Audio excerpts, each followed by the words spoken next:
Mon métier, c'est coiffeur boiseur. On part de fondation dans la cave, on coule les fondations. Après, on fait les moules tout autour. Après, on fait les poutres, puis on fait les planchers, on met les panneaux sur place, on pose les fenêtres. Et puis après, on le referme et puis on coule du béton.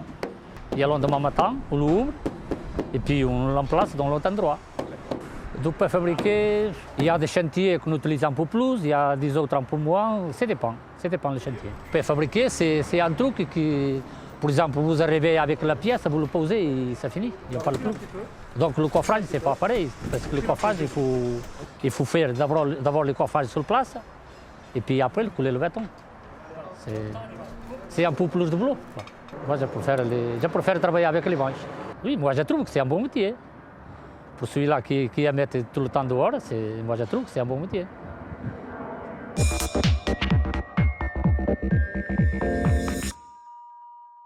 Par rapport au développement durable, bon, il y a déjà les déchets.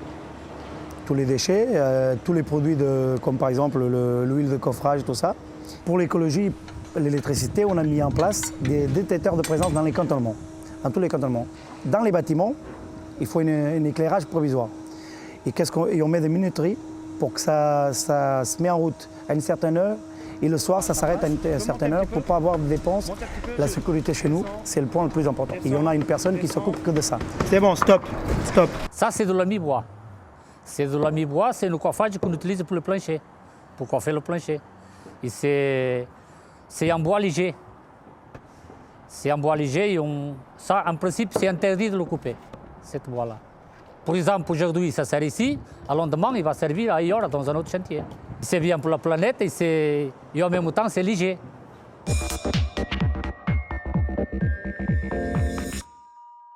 Donc les stagiaires, je leur apprends à économiser les matériaux, que ce soit le bois ou tout type de matériaux, à économiser l'eau lors du lavage des outils, à se protéger et protéger les autres pour la manutention.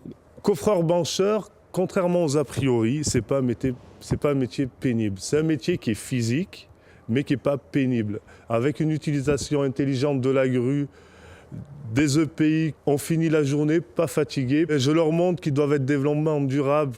Simplement, quand ils doivent couper un morceau de bastin, un bastin c'est du bois pour le coffrage, d'1 mètre et qu'il y a un morceau d'1,20 m pas loin, qu'ils n'ont pas à couper sur un morceau de 4 mètres. On utilise les chutes préexistantes avant d'entamer le stock de bois. Attendez, soyez précis. Là, j'ai vu qu'il y a un décalage d'1 centimètre. Donc, tu décales la boîte d'1 centimètre. Voilà.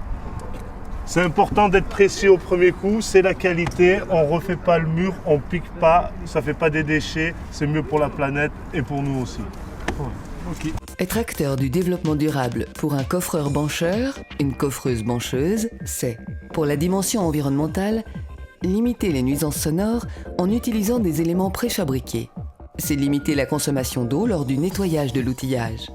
Pour la dimension économique, c'est limiter au maximum les déchets de chantier en réduisant les chutes d'acier et de bois. C'est être rigoureux dans la qualité de réalisation pour éviter de faire des reprises. Être acteur du développement durable, c'est, pour la dimension sociale, se protéger dans le travail et protéger les autres en utilisant les échafaudages adaptés. C'est limiter la pénibilité des manutentions en utilisant systématiquement la grue.